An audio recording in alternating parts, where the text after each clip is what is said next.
বলতেছেন যেদিন বান্দারা হাজির হবে নবী, ওই দিন আপনি দেখতে পাবেন মানুষ তো ঝাঁকে ঝাঁকে আসছে, কিন্তু সব মানুষ একভাবে আল্লাহর সামনে উঠবে না, আর সব মানুষ এক প্রশ্নে আটকায় যাবে না। Different kind of man's, different kind of question, প্রত্যেকে আটকায় গেছে বিভিন্ন দিক দিয়ে, আর তাদের মুখ দিয়ে আল্লাহ সেই কথাটা ওই দিন বলায় নেবেন।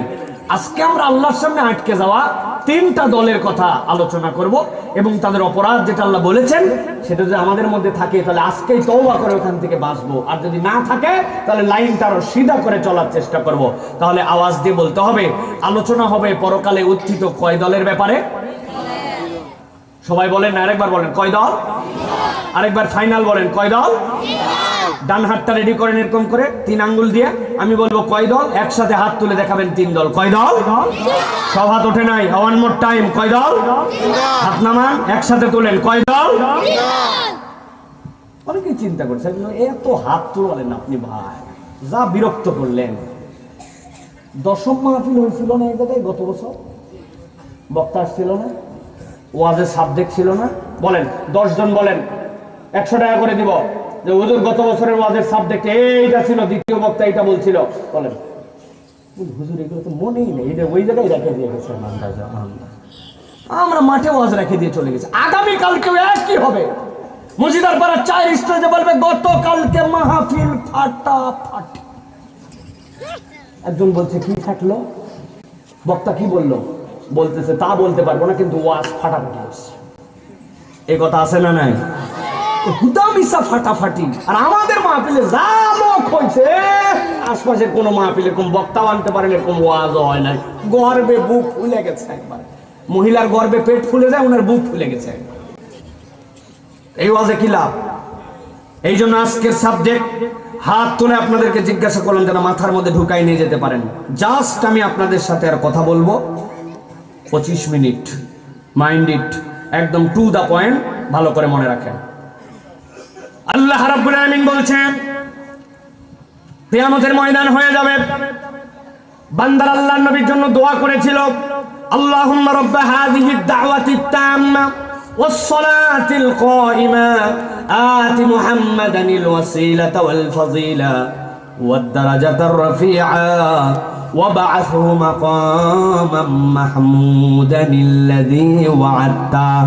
আল্লাহ নবীকে এমন মাকামে মাহমুদে বসাও যার প্রতিশ্রুতি তুমি দিয়েছিলে। মুফাসসিররা সালাফরা ব্যাখ্যা করছেন আল্লাহ নবীকে আল্লাহ মাকামে মাহমুদে বসাবেন, সেটা যে কি মর্যাদা আল্লাহ ছাড়া কেউ জানে না।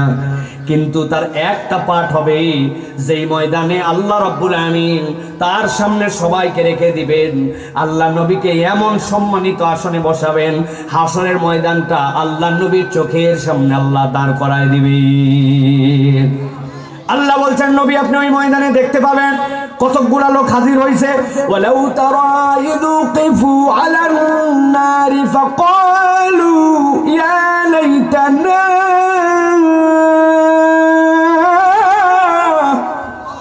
আল্লাহ বলছেন আপনি দেখবেন কতগুলা মানুষ জাহান্নামের সামনে এসে হাজির হয়ে গেছে। হাজির হওয়ার পরে যেই না জাহান্নামের সামনে হাজির হয়েছে, ফুদিয়াত আবওয়াবুহা, জাহান্নাম চিরে ফেলে তাদেরকে গ্রাস করার জন্য দরজা খুলে দিয়েছে।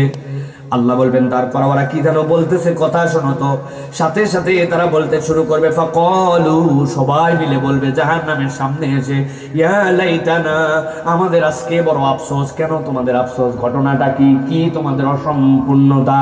সাথে সাথে তারা বলবে নবী আপনি দেখবেন, তারা বলবে নুরাদ্দু, একবার যদি আমরা দুনিয়ায় ফেরত যেতে পারতাম। ফেরেশতারা সাথে সাথে বলবে ব্যাককল কোথাকার, দুনিয়ার থেকেই তো তুই এখানে আসছিস, বিচার করার পর আল্লাহ জাহান্নামে পাঠাবে, এখন আবার দুনিয়ায় কেন যেতে চাস?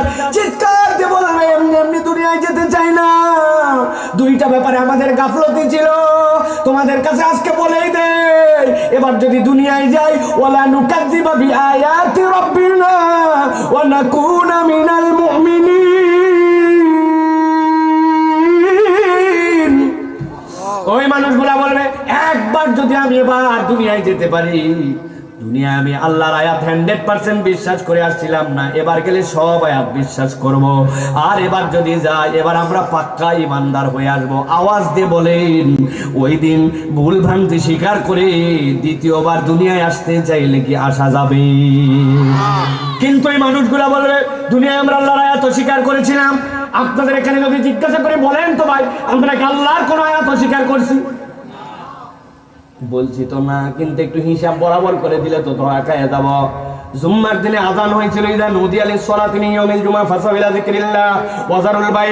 আল্লাহ বলছে জুমার আযান হয়ে গেছে, ব্যবসা বন্ধ, ধান কাটা বন্ধ, বাইক চালানো বন্ধ, ইজি বাইক বন্ধ, সব কাজ কাম বন্ধ, মসজিদে আল্লাহর জিকিরের জন্য যাও। সবাই আসছিল তো?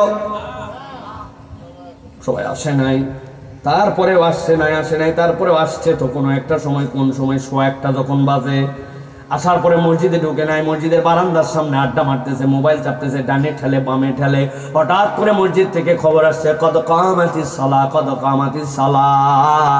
তখন ওই ব্যক্তির মাথায় হুঁশ আসছে, শিশুর কাটে দৌড়, এক জুতা বাহিরে আর একটা মসজিদের বারান্দায়। আছে না নাই? তারপরেও তো অন্তত পক্ষে জুমার নামাজটুকু আদায় করছি। কিন্তু আমার জিজ্ঞাসা, যে আল্লাহর ডাকে তুমি কদ কামাতিস সালাহ বলে সপ্তাহে জুমার দিনে শিশুর কাটে গেলে, ওই আল্লাহ না তোমারে আসরে ডাক দিছিল হাইয়া আলাস সালাহ, মাগরিবে ডাক দিছিল হাইয়া আলাল ফালাহ। তাহলে কোন আল্লাহর আহ্বানে তুমি জুমা পড়লে, আর কোন আল্লাহর আয়াত অস্বীকার করে তুমি আসর মাগরিবে ঘুরে বেড়ালে, কিন্তু মসজিদে নামাজে আসলে না? আওয়াজ করে বলছিলাম আল্লাহর আয়াত অস্বীকার করি না, কিন্তু আমাদের চাল চলনে আমরা দেখি কিছু মানি না। কথা বললেন না? ঠিক না? আপনি খোঁজ করলে এরকম শত শত লোক খুঁজে পাবেন। আপনাদের এলাকায় আছে কিনা জানি না, মুরব্বীর কাছে একজন গেছে, এত বড় দাড়িওয়ালা, পাঞ্জাবি পরা, প্রতিদিন মিনিমাম 10টা পান খায়, খিলাল করতে করতে অবস্থা খারাপ। আছে না না? তরমুজের বিচি তো আর কি লাল, উনার দাঁত তার থেকে লাল। মুরব্বীর কাছে বলছে আসরে বসা 1000 টাকা হাওলাত দেন। ইয়ার কি মারিস না স্যার? বলছে চাচা বড় বিপদে আছি, বাচ্চার ডাক্তার দেখান লাগবে, 1000 হাতে টাকা নাই সর। বলছে না বুঝে আপনার কাছে আসিনি, আজকে কি বার? বলছে আজকে রোববার। বলছে দেন আপনি 1000 টাকা, আল্লাহ মাসাল আগামী বুধবারে 1250 টাকা ক্যাশ রিটার্ন। বলছে ব্যাক কলকাতাকার মানুষ কি হাতের টাকা নিয়ে ঘুরে নাকি? বাড়ি চল। বাড়িতে নিয়ে চলে গেছে, যাওয়ার পরে 1000 টাকা দিয়ে বলছে লাগলে আরো বল। তোর শাশি আম্মাও বসে নাই, সেও এই কাজ করতেছে, সেও 1000 হাওলাত দিতে পারবে, তবে যা করবি তাড়াতাড়ি কর, ছোট দিনের বেলা, মাগরিবের আজান হয়ে গেছে, নামাজ ধরা লাগবে। আসরের নামাজের পরে আছে দাদনে টাকা লাগাই, সুদে টাকা খাটাই। এত বড় দাড়িওয়ালা আবার আসরের নামাজ মাগরিব পর্যন্ত অপেক্ষা করতে পারে না। এরকম মুনাফিক চরিত্রের কতগুলা মুসলমান নামধারী এলাকায় আছে না? না কথা বললেন না যে সমস্যা কি আপনাদের মধ্যে আছে নাকি? আছে নাকি? ভালো করে বোঝেন। আল্লাহ রাব্বুল আলামিন বলছেন ওই দিন যাওয়ার পরে আমার সামনে দাঁড়াবে আর চিৎকার করে বলবে ও নামাজ মানছিল, রোজাও হয়তো রাখছিল, আল্লাহর অর্থনীতি মানে নাই, আল্লাহর নিয়ম নীতি মানে নাই, আল্লাহর পেনাল কোডের কথা বলে ওনার গা আগুন জ্বলে উঠতো। এরকম লোক আছে না? না আল্লাহ বলছে আল্লাহ একবার দুনিয়ায় ফেরত পাঠাও, তোমার আয়াত আর একটাও অস্বীকার করবো না, কুনা মিনাল মুমিনিন। আর দেখবে আমরা কেমন মুমিন হয়ে আসি। আল্লাহ বলবেন, সাথে সাথে তাদের মুখ দিয়ে আল্লাহ বলাই নিবেন, তারা বলতে শুরু করবে রব্বানা বসরনা ওয়া সামি'না ফারজি'না না'মাল সলিহান ইন্না মুকিনুন। এই আমাদের আল্লাহ, তোমার রাসূল যে আমাদের কথা বলে গিয়েছিলেন, কোরআনের তাফসীরে আমাদেরকে জাহান্নামের ভয়াবহতা জানায় দেওয়া হয়েছিল, হুকুমের ব্যাপারে আমরা জানতাম, কিন্তু আমরা গা করি নাই, ইচ্ছা মতো জীবন যাপন করছি। রব্বানা আবসারনা, আজকে চোখ দিয়ে জাহান্নাম দেখে ফেলছি। আয় আল্লাহ আমরা কান দিয়ে শুনে ফেলেছি, আল্লাহ ফারজি'না, ওয়ান মোর টাইম আমাদেরকে দাও, আমরা দুনিয়ায় ফেরত যেতে চাই। যদি এবার যাই না আমাল সলিহান, ওয়াদা করলাম পাক্কা পাক্কা ভালো কাজ করব, ওয়া নাকুনা মিনাল মুমিনিন, এবার গেলে আমরা মুমিন হয়ে আসব। ও ভাইরা, দুনিয়ার জিন্দেগি শেষ করে কবরের জিন্দেগি দিয়ে কিয়ামতে যদি হাজির হয়ে যায়, দুনিয়ায় কি আবার ফেরত আসার সুযোগ থাকবে? ওই দিন তারা বলবে আল্লাহ তোমার আয়াত অস্বীকার করেছি। 2 নম্বরে বলবে আমরা ঈমান ঠিকমতো আনতে পারি নাই। 3 নম্বরে বলবে না আমাল সলিহা, দুনিয়ার বুকে আমাদের নেক কাজ ছিল না। বুঝটা কি নেক কাজ নাই মানে কি?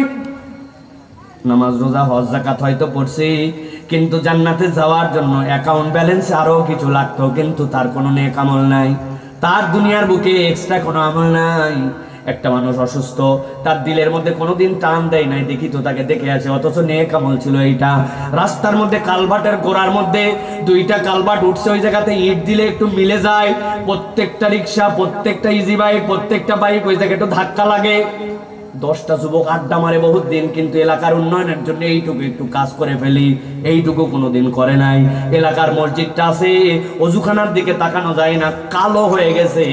কোনোদিন মনে হয় নাই তোর বাড়ির থেকে তুই একটা ব্রাশ নিয়ে আসবে, আমি একটা ঝাড়ু নিয়ে আসবো, তুই একটু হারপিক, তুই একটু পাউডার, চল 10 বন্ধু মিলে আল্লাহর ঘরটা চকচকা বানায় দেয়, অজুখানাটা একটু পরিষ্কার করে ফেলি, মসজিদের কার্পেট গুলা বছরের পর নামাজ পড়তে পড়তে একদম কড়কড়া হয়ে গেছে, মার দিলে যেরকম হয় ওরকম হয়ে গেছে।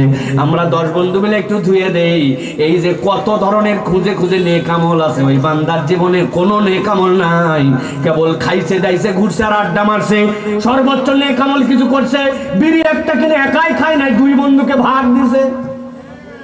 আসলে এরকম এই নেক আমল নিয়ে যদি কবরে যায়, ওই দিন আটকায় যেতে হবে। আল্লাহ এই জন্য বলছেন, ওই দিন যাওয়ার পরে তুমি যেন না আফসোস করো, এই জন্য হিসাব করে আল্লাহর কাছে হাজির হও, ঠিক না?